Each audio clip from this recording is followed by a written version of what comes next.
Hiroshima, and today we are talking renovations and old houses and farming in rural Japan. And this time, from not so far away from me, we have Dani Benton. Thanks so much for joining. Thanks so much for having me. Happy to be here. It's great to have you. And you said today is your 1 year anniversary. It is. We've been here 1 year today. Congratulations. So you are in Omishima. Omishima, Shima or Jima in Japan means island. Mhm. And Omishima is connected by a beautiful bridge along the Shimanami Kaido, the famous cycling route. Is that right? Yes, it is. How did you find that area to settle in? How did you get excited about coming to do this project? Well, we had a few parameters in mind ahead of time when picking our location in Japan. We wanted a certain climate. I'm not a big fan of the snow, so we were looking for areas that are, stay a certain temperature in the winter and a certain distance from tourist areas for tourism, for the guest house, for my photography.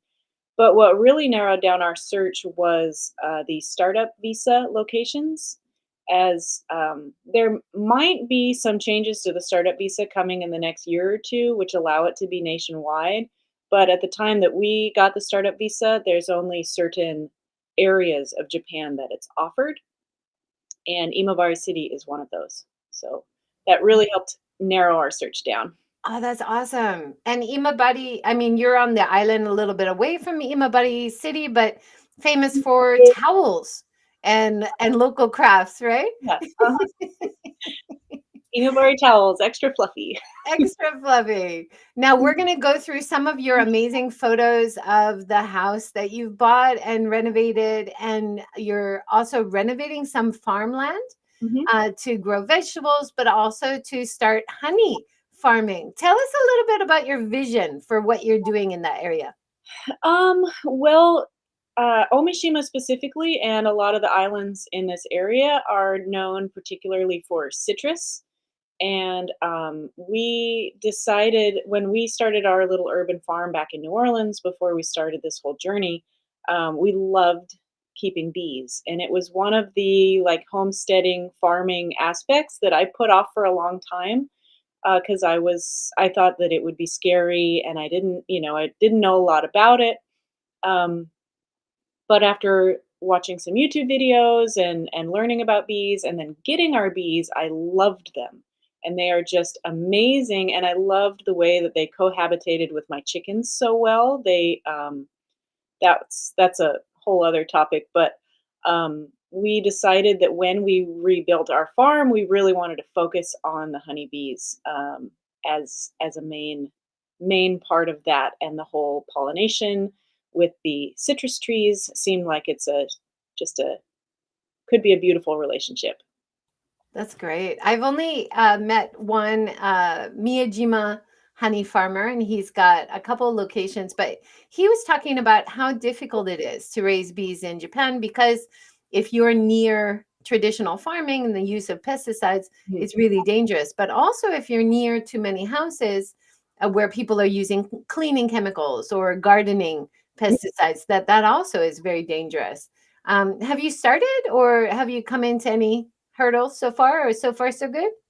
So far so good. We're working with a man who is like our honeybee teacher here on the island, and he actually approached us, which is just it's been our experience here is that people are just so incredibly friendly here. And he came to us and offered to just sort of take us under his wing. So we're taking our experience with Western honeybees from the US, and he also has European honeybees here. And so we're teaching him our style of beekeeping, and he's teaching us his style of beekeeping.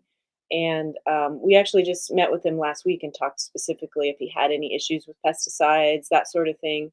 And uh, he said in his 20 years here on Omishima, he hasn't had that trouble. So, Oh, that's awesome. That's great to hear. mm, I just did a cycle trip with Wheel Woman, Tina from Australia, who brings women over and they stay in Waka and they cycle around that area. So I'm a little bit familiar with that area. nice. Beautiful local shrines. you were talking before we started about so many entrepreneurs setting up in that area, and that's really an appealing way to Hmm. start a new business, right? Yourselves, to be surrounded by so many other like-minded people, right? Yeah, yeah, it's really exciting. That's great. Welcome to Real World Japan on YouTube. Great to see you, Paul Walsh, as well. I didn't know that about startup visas. Go imabari. Nice. So we're going to look at some of the before and after photos. I love these for the old houses. Now, when you first saw the house that you are renovating into a guest house, did you immediately think, this one's for us? Like we saw so much potential?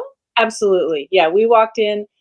So before we'd gotten here, when I was booking our Airbnb on OMISHIMA from Mexico, I sent a message to the woman who owns it and just said, "Hey, we're looking to move to the area, so we're gonna stay at your place for a few days."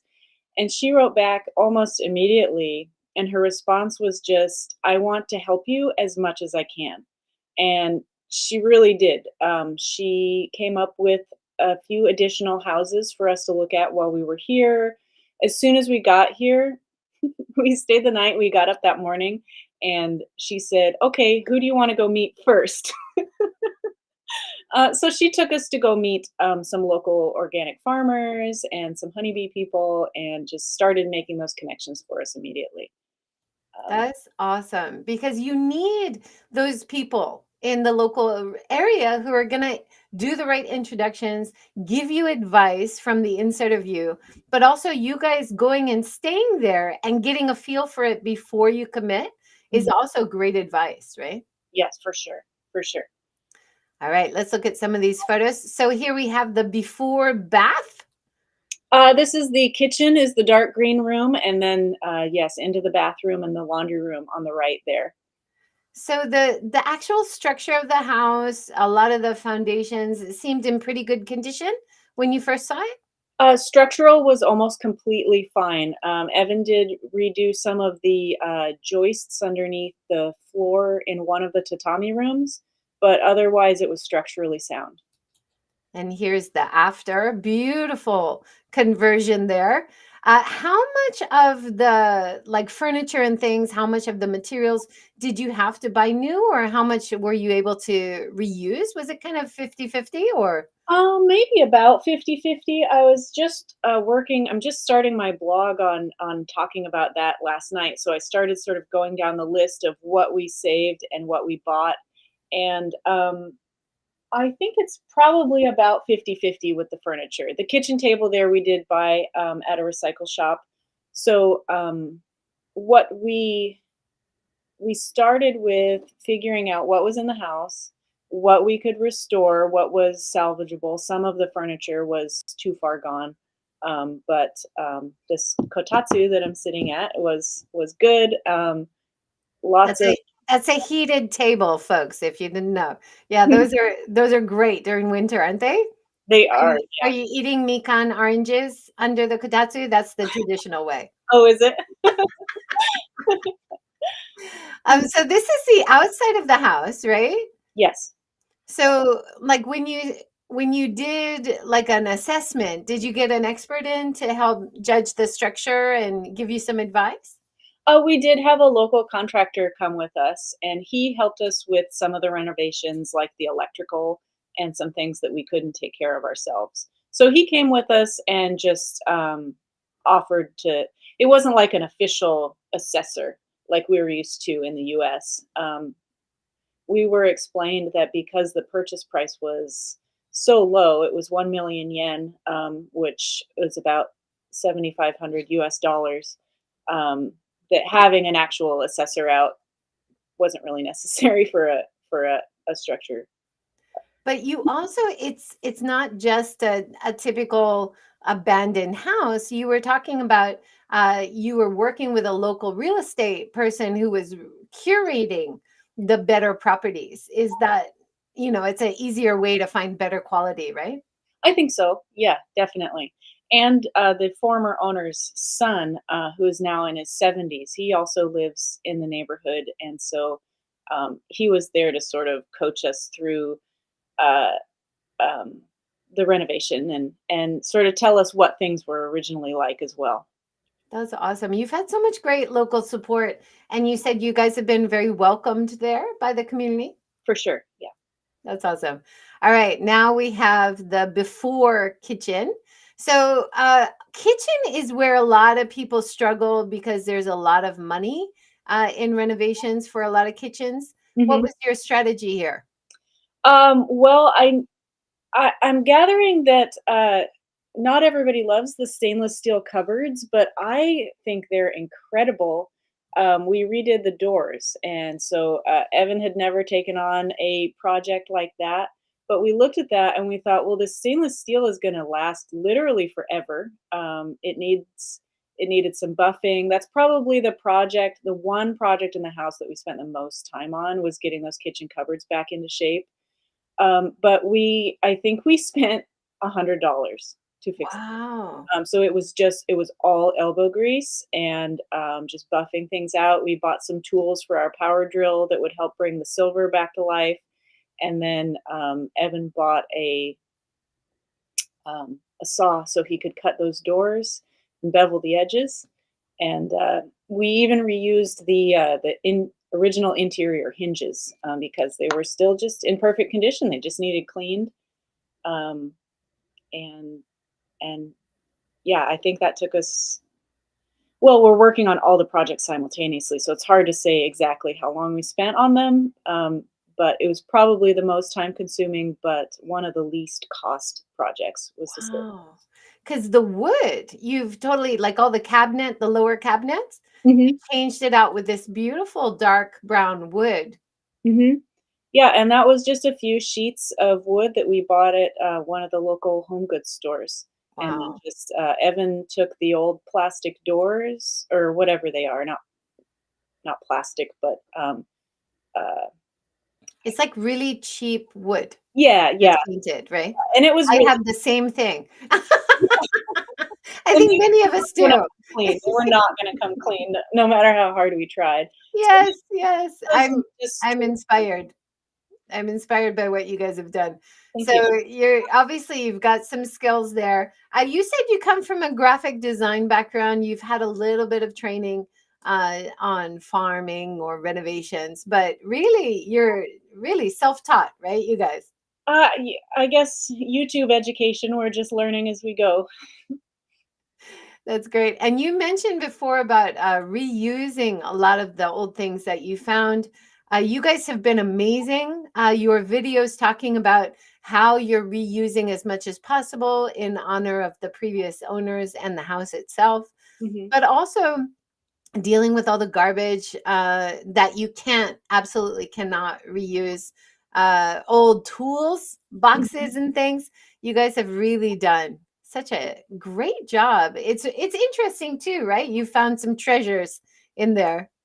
Oh yeah, really, really interesting. I feel like when we were first looking at the house and especially the garage there, which is what these photos are from the garage, um, it was overwhelming. But at the same time, I felt like, if we told the real estate agent or if we told somebody that all this stuff was actually a bonus and not like a detriment, that would sound crazy. But um, we arrived here with 4 suitcases, and, 2 of those were, like, computer gear and camera gear, so, uh, we're using all of those tools, like, we're literally Evan used those tools that have been abandoned for a couple decades to refinish the floor, and, we there's a lot of tools that we haven't had to purchase because they were here already and just waiting for us to use them.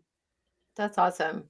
It's like you were meant to find them. You were meant to, because you needed them, you know? Mhm. Yeah, because that's often a really big hurdle when people take over the old houses is how to deal with all the trash, right? Mhm.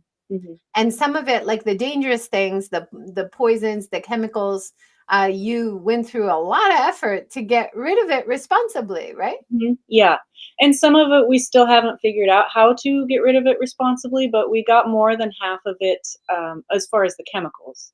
All the garbage has been taken care of, but We only have a few chemicals left to figure out, and they're sitting there waiting. So we'll figure it out eventually.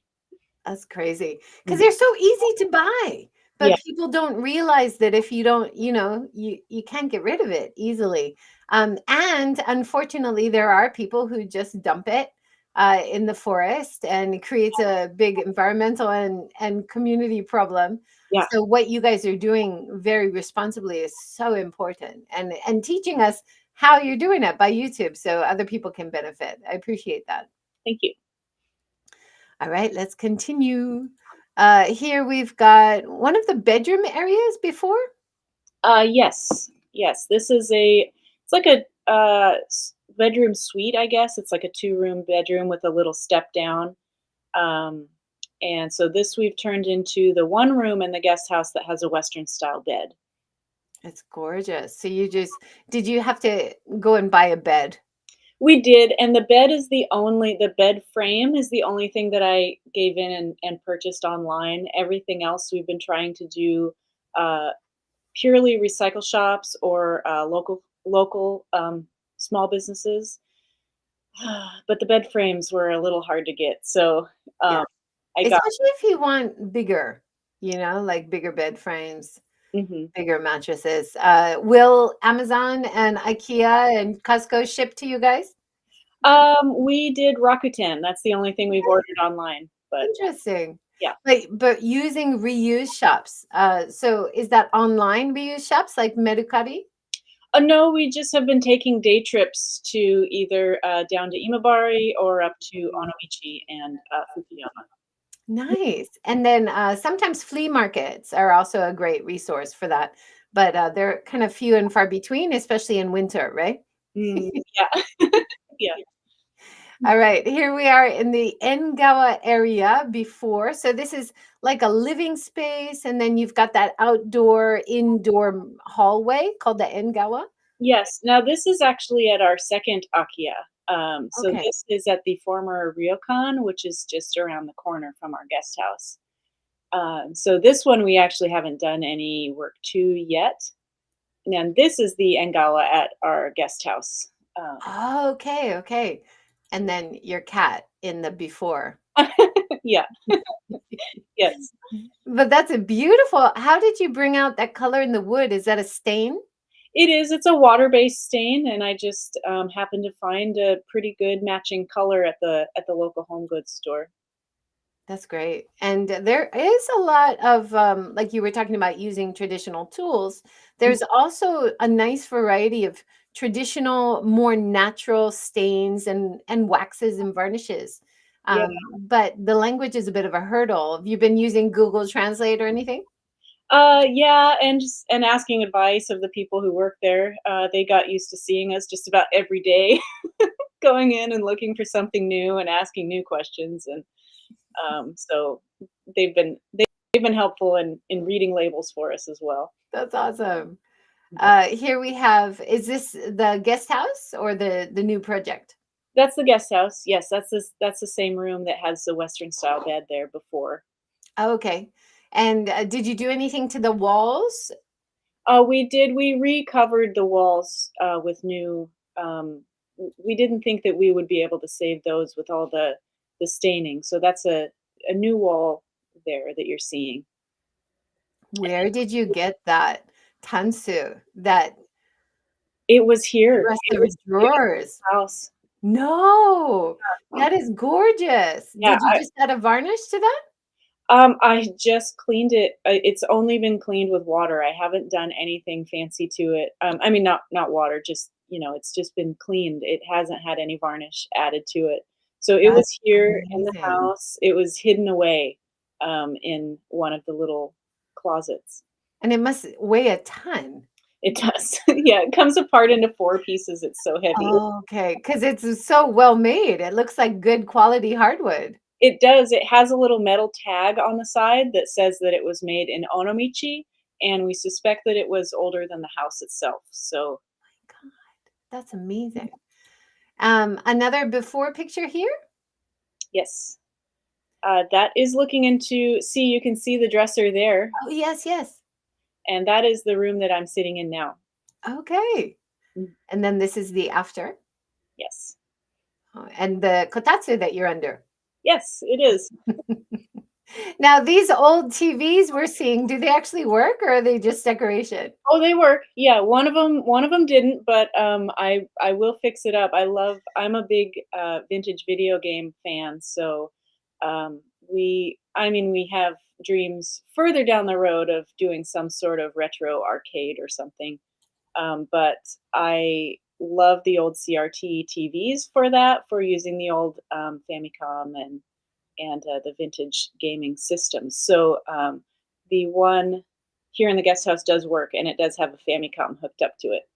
Wow. Yeah, because that was one of the things that you found you salvaged. That's so cool. Yeah, Awesome. you can't find those anymore. You can't find, and it's a flat screen CRT, so that's kind of rare. Yeah, absolutely. Here's tatami. So you kept some tatami. You decided to cover some of the tatami with hardwood, but here's a tatami before and after. It's so beautiful. Is that just a bit of wax on the wood, and then you got a tatami maker to make new tatami? Yes, it's a local tatami maker. So we didn't install that ourselves, but we relied on the experts for that. The thing that shocked me when we first had our tatami redone is that there's nothing underneath. Yeah, yeah, So then we were like, can we add like some insulation perhaps? You know, yeah. that was a shock. That's just the underneath of the house right there, Mhm. under some straw mats. Wow. It's just on some wood slats. It's amazing. So I showed these before. These are some of the boxes. Now you've restored these boxes a little bit, and are you using them in the house like as decoration? Oh, one of them I'm using to hold some umbrellas, and, the others I'm not sure. I just haven't, uh, I they can definitely be restored, and I hope to use them for something, I just don't know what yet. Yeah. And you've been doing some plastering here, Evan, at work, doing some plastering with a local craftsperson. Is that right? Yep, that is the Shikui plaster with the nice little sparkles in it. Uh, Nice. so he learned how to do that, and we'll be doing a lot more of that at the second AKIYA over the next few years. Yeah, I love plastering. I've talked to plaster master Kyle Holzhuter, who does a lot of workshops in Okayama, not too far away from us. Cool. Yeah, and then you're using natural materials, which you were talking about respecting what the house used to look like. Mhm. Well, that was all dirt and natural plaster and bamboo, right? Originally. Yeah. All right. Here's some more salvaged items cleaned up, like oil containers, incense Mhm. containers. Are you working out what all of these are?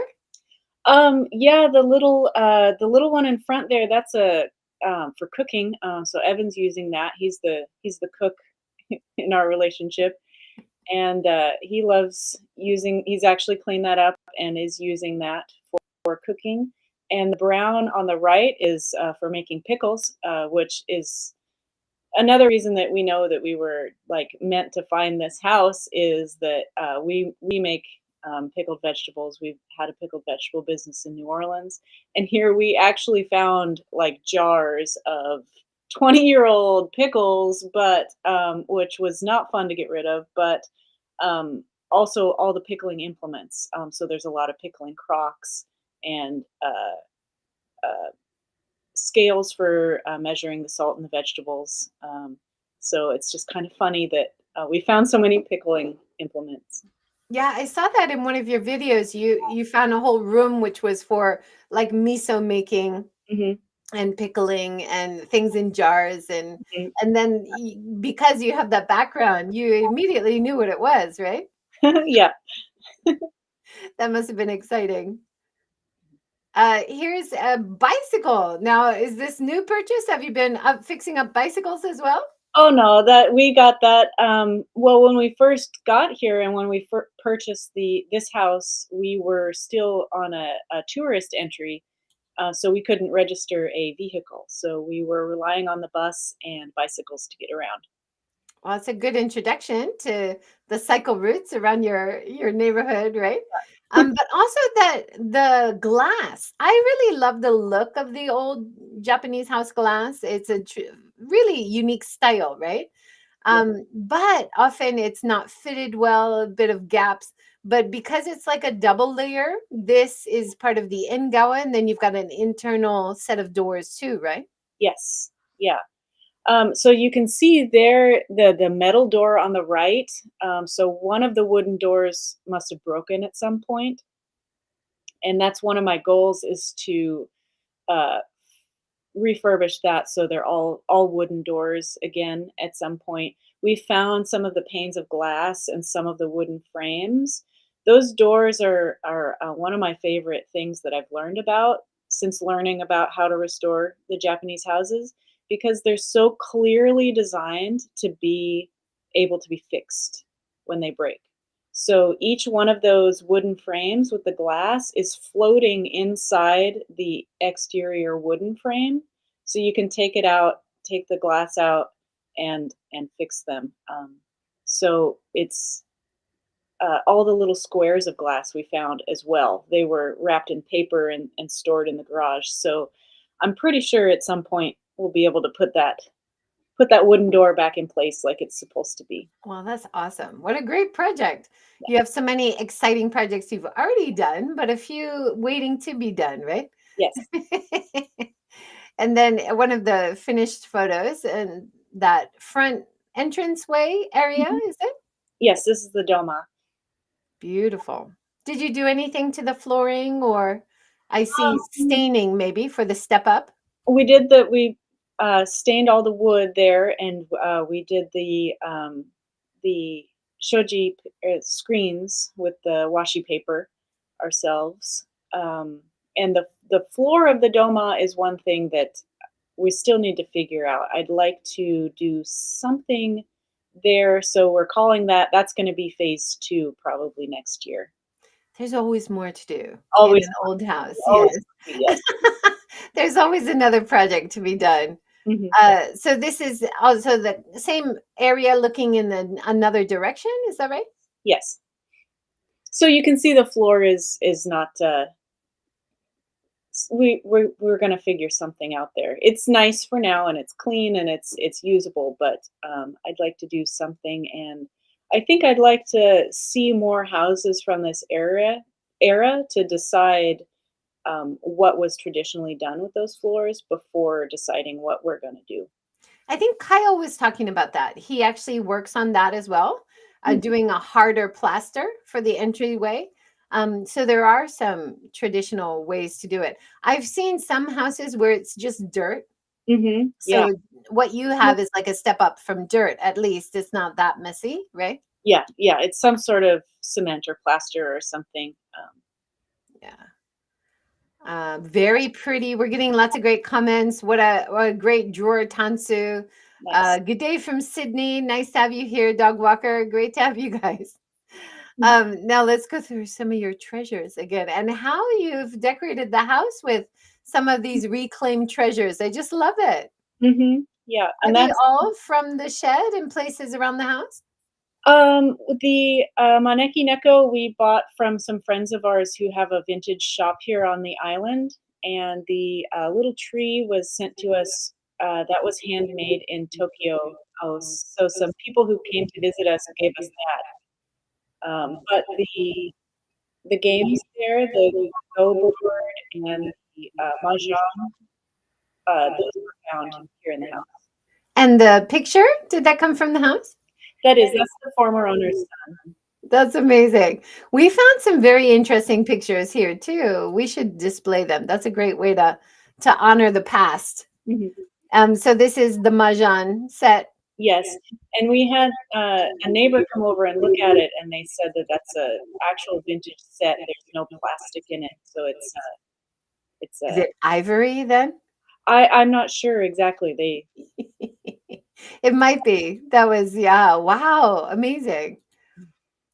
Honoring the past, honoring, reusing what you can. So this is the part of the kitchen we didn't see before, this is after renovation. yes. Beautiful. And the fridge we purchased at a recycle shop, and the other 3 pieces were, here in the house. That's awesome.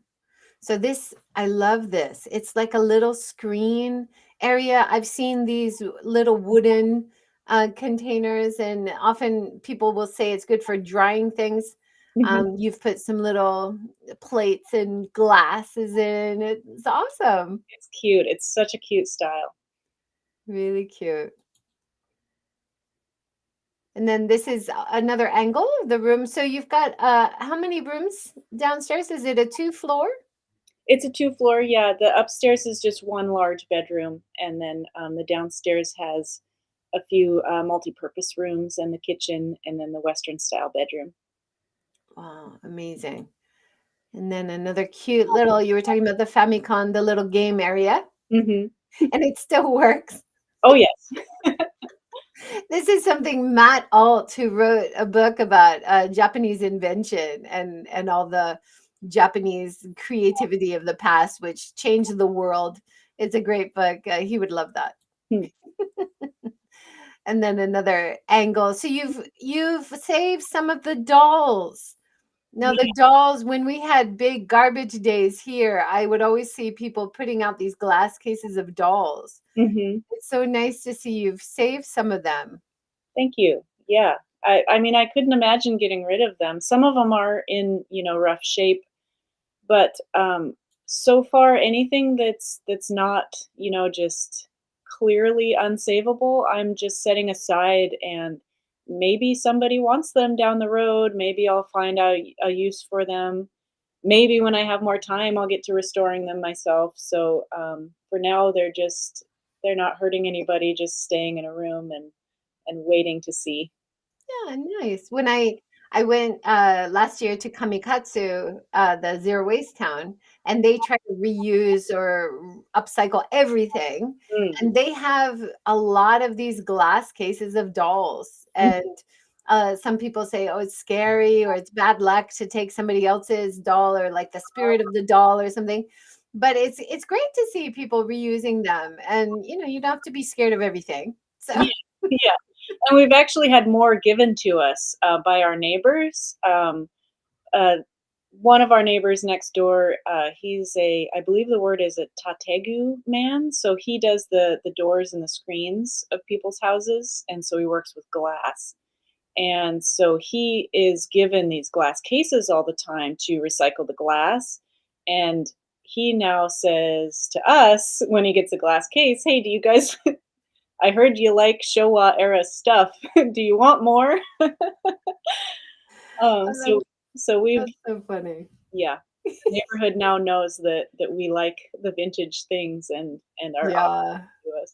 When I visited Ed Stratum, who has really helped develop an old rural community in Nagano, he has a whole house, little storehouse dedicated to all of these treasures that he's found that he can't pass on yet, but his partner's like, no more in the house. That's it.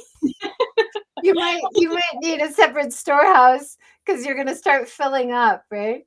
Yeah, But that's still providing a great service, and you're not throwing them away, like an in-between place. I think so.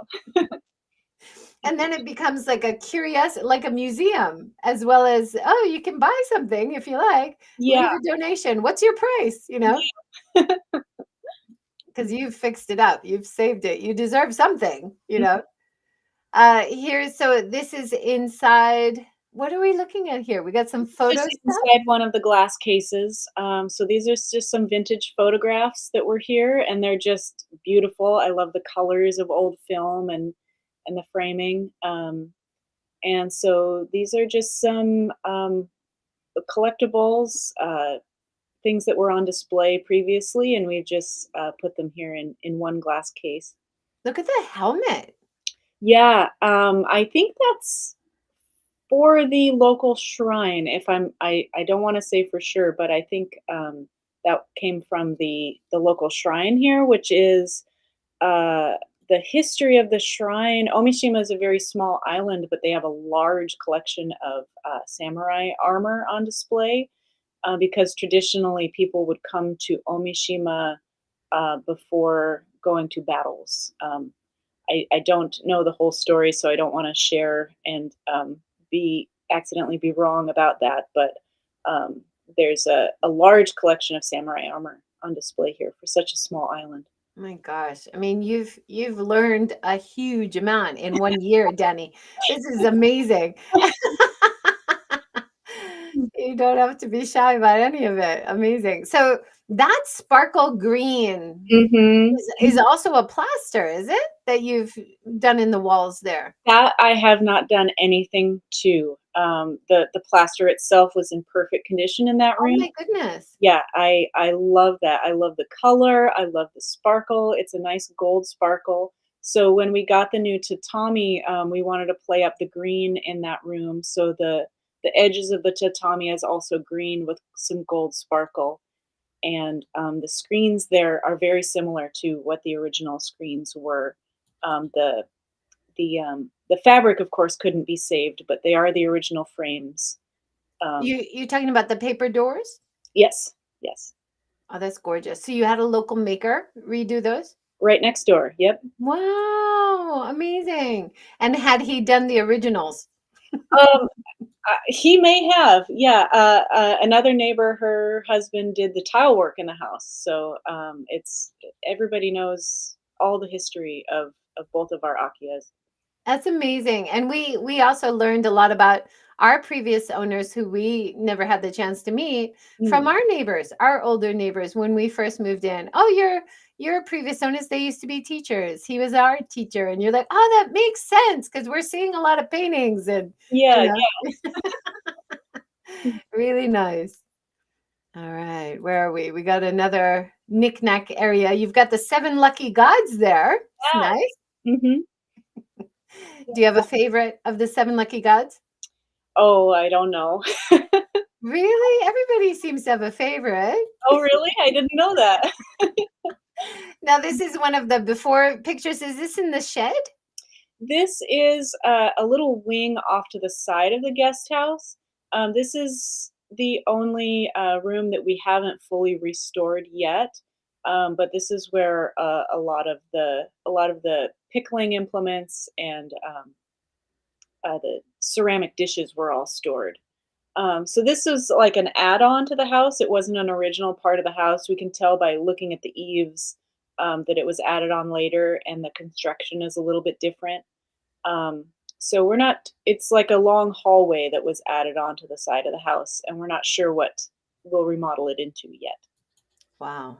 And then is this the ceiling part of the same room, same area, or is this just This it? is this is in the garage. Yeah, Uh-huh. shed. Have you been reusing the wood stored up there? We have been. Yeah, we Nice. definitely have a use for that. And then some of the things you found are brand new, wrapped in their original containers, right? So many brand new things, brand new towels, blankets in plastic, in perfectly fine condition, dishes never been used, cookware, just boxes and boxes of things, and they're still in brand new condition. Amazing. Here we've got some stamps, old tea containers, a vase, Mhm. Yep. and inside, on top of the box, was that for the vase? You've got some beautiful handwritten Japanese writing.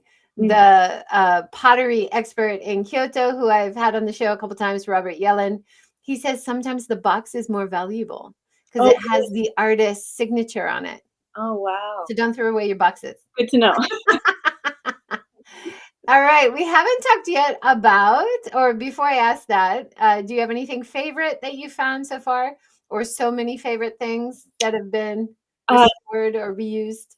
Definitely, we've found 2 scrolls. So both of our Akiya houses each had their own scroll from the 88 temples of Shikoku. Oh, So wow. on the left there, that's each one of those. So the owners of both of our Akiya did the pilgrimage to go to each one of those 88 temples. That's Um, amazing. yeah. Yeah, I was just talking about that yesterday with guide training, Oh, really? because Daishoin on Miyajima, it's one of the important pilgrimage temples and related to Kukai, who set up the 88. And yeah, it's a really important part of Japanese culture. Yeah. That's beautiful. All right, let's talk about the farms. Okay. So here we have Evan, your partner. Is he in front of beehives there? Yep, those are 3 of our beehives on the right. This is a field that we're leasing, and what we're finding is there's just so many abandoned fields and farms here. And the woman that we're leasing from, her and her husband both just express gratitude because that means that they don't have to weed whack it anymore. So they are so happy to just have the fields used and loved again. I've heard this from so many people who've come and started farming. It's very difficult to own the farmland unless you're a registered certified farmer. Mhm, But even Wendy and Rodrigo in Nagano, for example, they got that certification. mhm, So they're registered farmers. It's not impossible. mhm. But just leasing the land and then the owners weren't using it. And they're so grateful that it's back in use. That's wonderful. Yeah. How about this farm? Is this the Pepper area or same area? This is a piece of land that we own. This came with our second AKIYA purchase. So technically it's forest land, so we are allowed to own it. And this is right at the base of the mountain where one of the more unknown shrines on the island is. Um, and so this is going to be our main apiary honeybee area. Wow, that's awesome. And I think one of your videos was talking about making a wild boar fence. Wild Yes. boars can cause a lot of damage to the farmer land, right? Yes, yeah. Our honeybee tutor who's helping us, he says that the boar instinctively know to stay away from the beehives, but I just feel a lot better. I just would have nightmares about a boar knocking over a hive on accident. So I felt everyone has boar fence around their land here, so I figured we should do the same.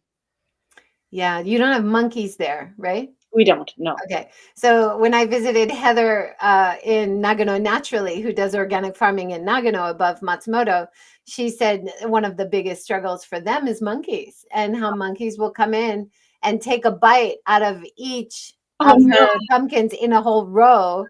And she's like, come on, if you didn't like the first one, right? Like you have a good sense of humor about it, but it's hard to make a living as a farmer, right? Yeah. How about this area? So you got some solar panels next to you, some clean energy. Yay. Yeah. What's your plan here? Yeah, this is another piece that we're leasing. This land, this will be our biggest farm plot. So this land is right across the street is the Seto Sea. So it's just got a beautiful view of, in my opinion, one of the most beautiful bridges of the whole Shimanami Kaido, right by the beach. So this we plan to use for market gardening, which just means that it's a quick turnaround crop. And we'll be doing composting and making biochar here as well. So this will be sort of like it's right on the road, easy access, beautiful view. So this will be like our showcase plot. Very So we nice. hope to do agritourism in the future. Very good. What is biochar? Biochar is when you burn wood or material in a certain way that it doesn't turn to ash.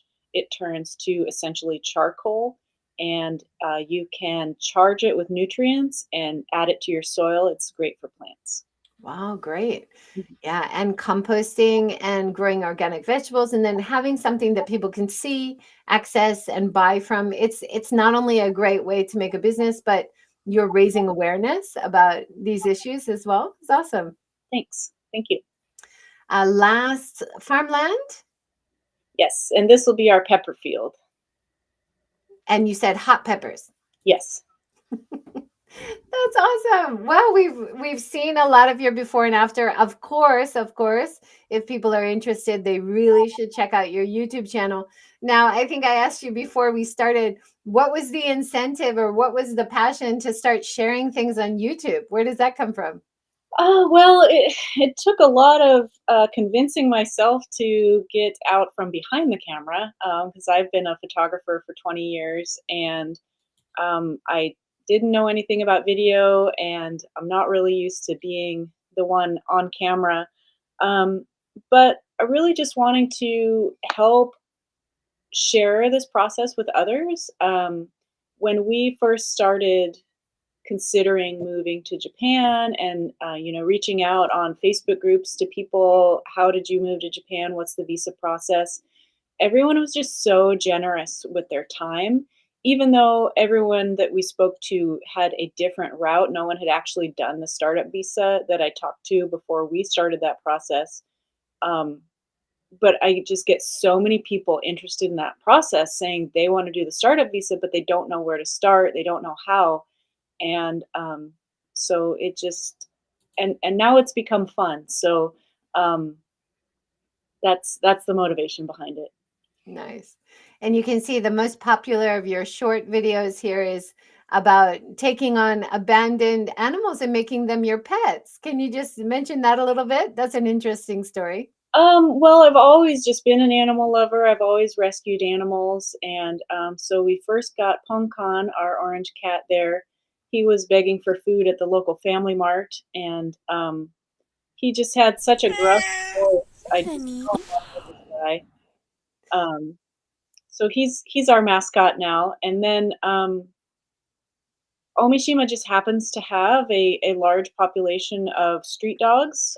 So our house, we plopped right in the middle of a dog pack, and we've just been working on befriending them, getting them spayed and neutered, and we caught 5 puppies last year, and 4 of them, well, 3 of them went to a rescue.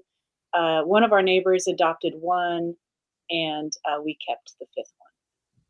Wow. You're doing a great service for your community by doing that because the stray cats, stray dogs, they're not good for the community. They give a sense that this town is abandoned. There's a lot of levels that can be addressed by taking those issues on. Great job. Thank you. Awesome. So what's on the agenda? What's coming up this year? What are you excited about? Well, in December, we met the end of our 6-month startup visa and we successfully got the business manager visa.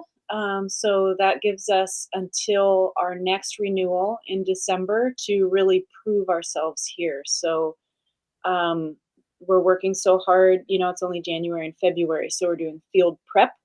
And by March, we should have our honeybees. And then by shortly after that, we'll start selling produce at the farmers market and hopefully just working on the guest house, getting people here. A lot to look forward to. A lot to look forward to this year. Our work is not done. Uh, That's great. And your long-term vision, like you said, you're in for the long haul. You're happy to be here mhm. for as long as you can. That's awesome to hear. This is not a short-term plan. This is a long-term vision, right? Yes, yes. Yeah. And you want to open up a farm shop at one of your properties, is that right? Eventually, yes. We think that our guest house is in a great location for the people cycling through or anybody traveling through, that we would like to turn our garage into like an omiyage farm stand to sell the honey, sell the produce, and as well as all the local artisans' crafts. So there's a number of shops on the island that not only sell their own goods, but all their friends and all the local businesses. So we'd like to do that too. Oh, awesome. What a great business community, as well as a great community to live in. You found a great home. I'm so happy, Danny. Thank you. That's great. And thank you so much for joining. Is there anything we haven't talked about you wanted to mention? How about advice? Like one or a few pointed pieces of advice for people who are thinking of doing what you guys have done, Mhm. coming to Japan, starting a business, taking an old house, renovating, anything you would give advice about? Um, well, off the top of my head, I guess the first big piece of advice for getting the visas here is to start working with professionals from the beginning. So we worked with an immigration lawyer, and so we did our we have residency in Mexico, and we did that process mostly on our own. And we knew that Japan was going to be more difficult, but we thought that perhaps we could do it on our own, and maybe it's possible for some people too, but I highly recommend just working with professionals. Their entire career is doing this, and there's a reason for that. So, business here is different. There's different ways of doing business here, different ways of doing that, and these professionals can help guide you and save a lot of time. And even though we have to pay them, it's saving a lot of money in the long run. Um, so that's my advice for getting visas, getting residency here, is to definitely reach out to professionals first thing. And then advice for buying houses, I guess. Well, we got this house. This house wasn't listed online, and so there's so many. I think the current estimate of abandoned houses is 10 to 12 million. And last I saw on I watched on the Minka Summit, there was a last year they had an online showing of someone speaking about the abandoned houses, and they said by 2030 it was estimated to be 20 million abandoned houses in Japan. That's amazing. And even your own area, you were talking about huge decline in population Hmm. from the 1960s when it was about 25,000 and then now 4,000 people. So that was one of the attractive things about moving to that area. There were just so many abandoned houses. Yeah. And the biggest thing we're finding is that most of them aren't listed online. So I would suggest if someone wants to do this, wants to restore an abandoned house, definitely look online and find your place, but understand that it might be a good idea to actually go there and be in the community for a while before committing, falling in love with a certain house, because there's bound to be more available than you're seeing online. And there's a lot of things you can't see online. Like, I Mhm. remember the first apartment I had in Hiroshima, I went to view it in person. I thought, "Oh, what a great apartment." We move in, there's a big train passing at 5 AM, Yeah, right? Like, you just don't know these things yeah, until you're there spending time there, right? yeah, yeah, Or your neighbor who puts pesticides along your organic farm, which I've heard from some people starting up organic farms, right? sure. These are things, you can't always do it perfectly, but spending time there, getting local advice, getting professional advice, all these things are great Yeah, foundational strategies, right? yeah. All right, so that's setting up, buying an old house, doing the visa stuff. How about starting into farming? Any advice there? For farming specifically, well, I think so we did the startup visa, and I it's not really designed to be a program for such a small business like ours, but it worked for it. It really did work for it. And I think there's really just so much land available in the rural areas. It's definitely possible. And Japan needs farmers, big time. The average age of a farmer in Japan is 70 years old. So that's just not very sustainable for the long run. So Japan needs farmers, and Japan needs young farmers. So if anyone is interested in farming and living in Japan, it's a huge opportunity. Absolutely. Yeah, and food security. There's a lot of community issues, environmental issues Hmm. as well for being too dependent on just imports, right? Hmm. Yeah, Yeah. Well, fantastic, Danny. I'm so excited to come and visit myself because it's less than 2 hours away. So that'd be I'm great. going to try to follow up this great interview with an on location little live tour of your place. I hope we can make it happen. That'd be great anytime.